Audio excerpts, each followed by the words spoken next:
깐깐해서 남주자 깐깐남 인 뉴욕 시작하겠습니다. 이제 관세가 본격화됐죠. 그래서 트럼프 대통령을 이제 전 세계에서 멈춰 세울 수 있는 유일한 존재 하나가 있습니다. 지난번 편에서 마지막에 예고를 드렸듯이 미국 물가에 대해서 오늘 짚어보도록 하겠습니다. 요게 또 뒤를 따져보면 한국에서 그냥 이렇게 스쳐가는 뉴스를 보실 때와 또 다른 상황, 또 다른 얘기들이 숨어 있습니다. 이거 다 들어보시면 정리가 되실 거예요. 자, 근데 이제 먼저 현재 미국 상황을 말씀을 드리자면 뭐 소비자들이 그렇게 긴장을 하진 않아요. 물가가 막 오를 것 같다, 그러니까 뭐 사재기를 해야 되겠다, 이런 모습이 잘 보이지 않습니다. 지난 4월에는 있었어요. 갑자기 트럼프 대통령이 관세를 발표하는데 생각했던 것보다 세게 질렀단 말이에요. 뭐 중국 67%, 한국한테는 50% 막 이런 식으로 듣기에는 어마어마한 관세를 얘기를 하니까 사람들이 그때는 많이 놀랬어요, 처음에는. 그래가지고 마트로 달려가서 물건들을 사재기를 했습니다. 제가 그때 뉴스에서도 전해드렸었는데 코스트코예요. 휴지가 이렇게 앞에 쌓여 있었는데 3시간 뒤에 한 절반으로 줄어들고 6시간 뒤에는 동이 나버렸습니다. 사람들이 휴지를 막 다 들고 가요. 여기서 이제 궁금한 점 하나. 왜 미국 사람들은 저 휴지를 사재기를 하는 거지? 휴지로 국 끓여 먹을 것도 아니고. 이게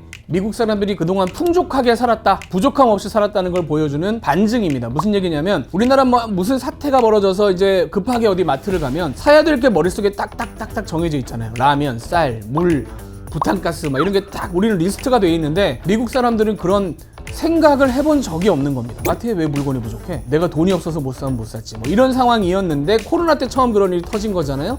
물건이 없다. 그러니까 이제 마트에 딱 갔는데 뭔가를 사야 될 것 같은데 뭘 사야 되지?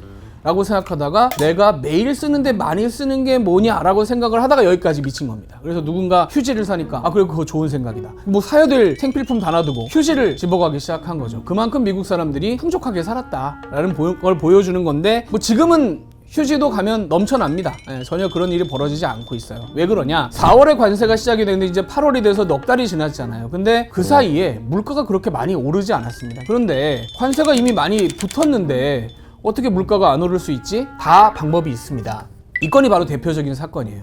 아마존, 미국에서 중저가 물건들을 서민들에게 직접 파는 최대 전자상거래 회사죠. 근데 이 회사가 그런 물건들을 팔다 보니까 이제 관세가 붙으니까 이게 가격을 올려야 될 상황이 온 거예요. 고민을 한 거죠. 그러다가 어떤 생각을 해냈느냐? 이게 원래 가격입니다. 이 제품의 원래 가격이에요. 근데 밑에 이걸 적는 거죠. 관세가 붙어서 이렇게 가격이 올라가게 생겼어요, 여러분. 분리해서 적자는 겁니다. 그래서 우리 잘못은 아니고요. 저희는 최대한 싸게 드리려고 했는데 관세 때문에 이런 상황이 발생해서 최종 가격이 25%가 올랐습니다. 이걸 이제 동시에 적으려고 생각을 한 거예요. 그리고 이게 보도가 나갔습니다. 그리고 보도가 나가는 날 백악관에서 아마존을 한마디로 짓밟아 놓습니다. This is a hostile and political act by Amazon. Why didn't Amazon do this when Biden administration hiked inflation to the highest level in 40 years? 근데 이런 브리핑에서 끝난 게 아니고 트럼프 대통령이 직접 제프 베이조스 CEO한테 전화를 합니다. 여보세요? 무슨 대화를 했는지 밝히고 있지 않기 때문에 입을 딱 다물고 있기 때문에 알려지진 않았습니다만은 곱게 얘기했을 리가 없죠. 본인이 가장 힘써서 추진하고 있는 정책에 어깃장을 놓는 거니까 험한 말이 나가지 않았을까. 그래서 그날 바로 아마존이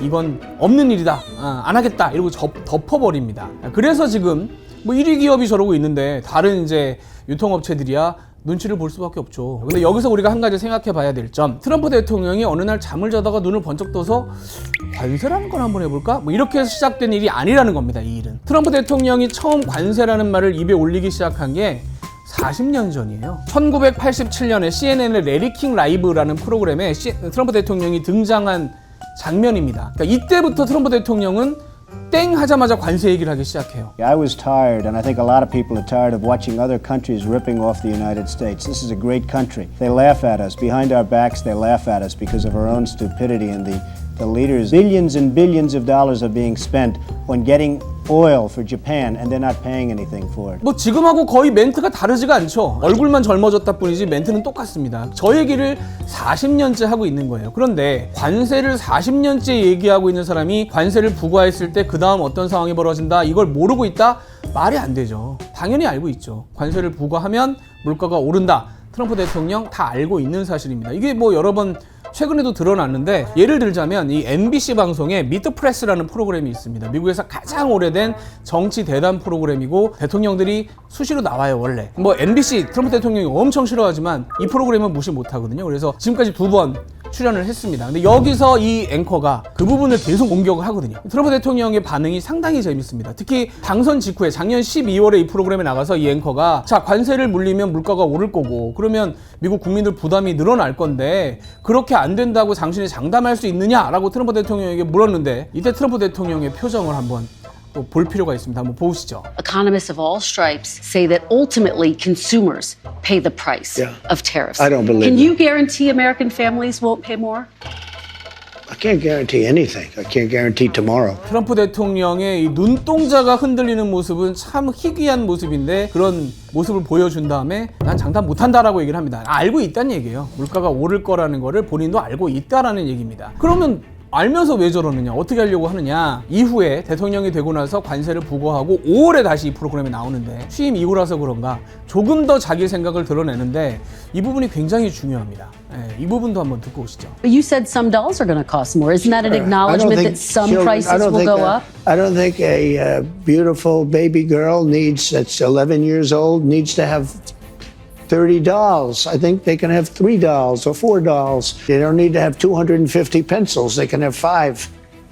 But you're basically saying there could be some supply shortages Basically saying because we of don't the have to tariff. waste money on a trade deficit with China for things we don't need, for junk that we don't need. 자, 이 트럼프 대통령이 방금 한 말이 트럼프 대통령이 진짜 속내로 파악이 됩니다. 그러니까 정크라는 표현이 등장을 하죠. 그러니까 수입하는 물건들이 자기가 볼 때는 정크라는 겁니다. 그렇게까지 소비를 하면 안 된다는 거예요. 그러니까 이 트럼프 대통령의 생각은 이런 거죠. 이게 지금 미국이다. 그냥 입에 좋다고 맛있다고 그냥 이런 정크푸드들, 피자라든가 과자라든가 그다음에 액상과당 들어간 탄산음료 이런 걸 막 벌컥벌컥 먹으면서 아 좋다 편하다 이렇게 얘기하지만 몸이 불어나고 당뇨 걸리고 뭐 고혈압 걸리고 온갖 안 좋은 병은 지금 다 걸려 있는데도 그걸 모르고 끊지를 못한다. 인형 30개 가질 필요가 뭐가 있냐는 거예요. 그건 과소비고 그걸 이제 줄여나가려면 관세를 내서 물가가 올라갈 건데 물가가 오르는 건 치료 과정에서 우리가 어쩔 수 없이 겪어야 하는 과정. 세게 말하면 물가가 올라서 이걸 이제 덜 먹게 되는 거죠.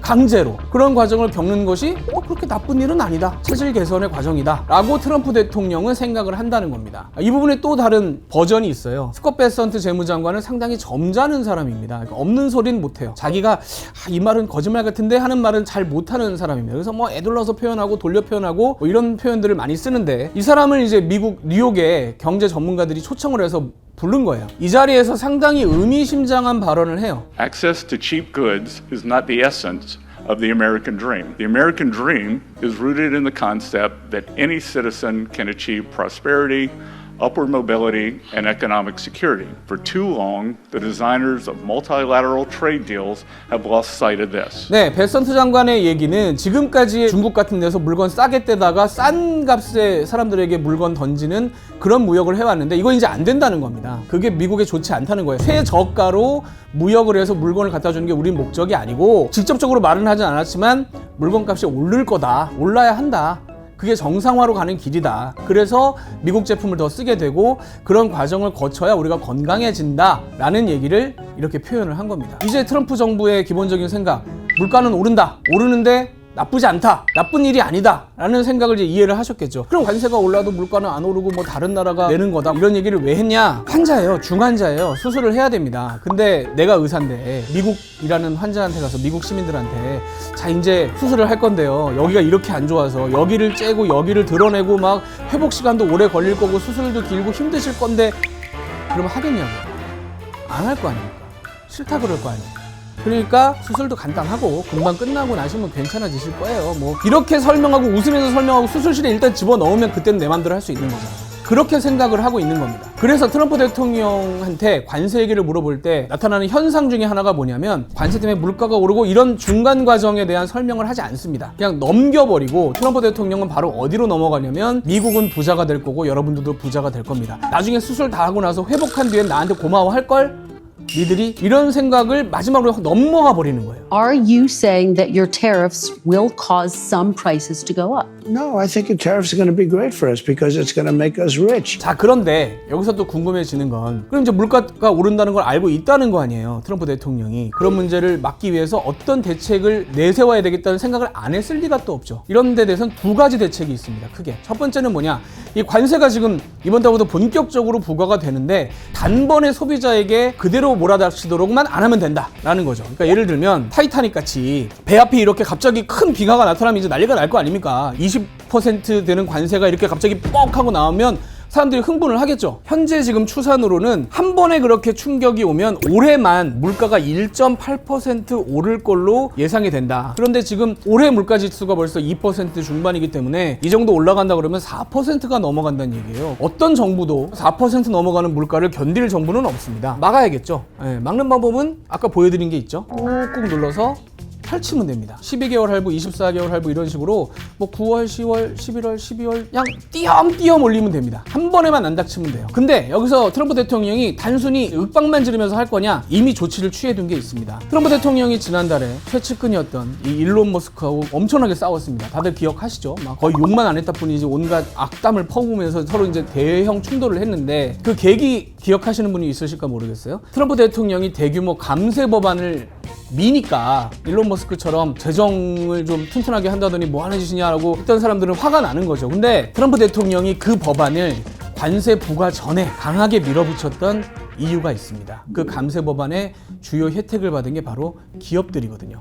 법인세를 21%에서 15%로 내렸습니다. 그래서 추산을 보면 S&P 500, 그러니까 500대 기업에 속한 한 3분의 2쯤 되는 기업을 분석을 해봤더니 올해 하반기에 7월에 통과됐으니까 하반기에 세금 깎이는 게 1,480억 달러예요. 근데 올해 1월부터 7월까지 걷어들인 관세가 1,520억 달러예요. 거의 비슷하죠. 물론 법인세를 깎아준 돈과 관세를 내는 회사가 일치하진 않습니다. 하지만 상당히 많은 돈을 일단 기업들에게 안겨줬기 때문에 아마존만 해도 얼마가 세금이 절약이 됐냐면 우리 돈으로 21조 원의 세금을 올해 돌려받게 됐어요. 아까처럼 입이 쭉 나왔다가 트럼프가 와서 야, 형 믿어 임마. 형 알잖아 임마. 그 좀 1년 반 정도만 좀 견뎌봐. 그러면서 주머니에다 이렇게 현금을 21조 원을 쿡 찔러주니까 아마존 입장에서는 화가 나다가도 그럴까요? 이런 생각을 하게 되는 거죠. 그냥 이미 돈을 뿌려놨기 때문에 기업들 입장에서는 당분간 견딜 유인이 있는 겁니다. 트럼프 대통령의 당근과 채찍을 도전한다면 12개월, 24개월, 36개월 할부로 이걸 쭉 늘릴 수가 있죠. 이런 겁니다. 소비자 입장에서는 목욕을 하고 있는데 시원한 물에 이렇게 앉아있는데 갑자기 뜨거운 물을 양동이로 들이부으면 아 뜨거워 할 텐데 그게 아니라 1도씩 1도씩 1도씩 1도씩 오르면 어느 순간 미적지근해지고 어느 순간 뜨거워져도 소비자는 모를 수 있습니다. 적응을 해나간다는 거죠. 그렇다면 트럼프 대통령 입장에서는 최대한 길게 내 임기 중에 1년, 2년 이렇게 길게 관세 효과를 흩뿌려 놓는 것이 중요하다. 두 번째가 좀 또 재밌는 부분인데 물가 통계의 일종의 허점이라면 허점을 좀 이용을 하는 겁니다. 뭐냐면 관세가 올라서 물가에 한번 이게 반영이 되잖아요. 한번 반영되면 끝입니다. 무슨 얘기냐? 물가 통계를 뽑을 때는 작년 대비로 하는 거잖아요. 한번 올해 관세를 물리면 내년 하반기가 지나고 나면 이 물가 지표가 안정이 될 수밖에 없다는 겁니다. 관세 효과는 사라져 버린다는 거예요. 거기까지 내다보고 어쨌거나 내년 중간 선거까지 최대한 길게 이 관세 효과를 늘어뜨리고 그게 시간이 지나서 통계에서 사라지기만을 기다린다라는 전략이라는 거죠. 그렇게 되면 그 사이에 관세 수입은 한 달에 몇백억 달러씩 주머니에 착착착 쌓이고 부담을 느낀 기업들 입장에서는 그럼 저는 미국으로 공장을 한번 옮겨보겠습니다. 이런 사람들이 나올 거 아니에요. 이런 기업들이 이미 미국 자동차 회사들 같은 경우는 멕시코나 캐나다에 있는 라인을 좀 접고 미국으로 가져올 계획을 세우고 있기도 하고 뭔가 트럼프 대통령 입장에서는 이 위기만 잘 관리하면 역사에 남을 성군이 될 수 있는 기회를 잡은 겁니다. 그런데 여기까지는 트럼프 대통령의 계획인 거죠. 모든 일인 계획대로 되지 않습니다. 특히 경제는 생각한 대로 움직이지 않아요. 가장 생각대로 움직이지 않는 부분 중에 하나가 경제입니다. 여러 가지 변수와 여러 가지 위험 요소들이 남아 있어요.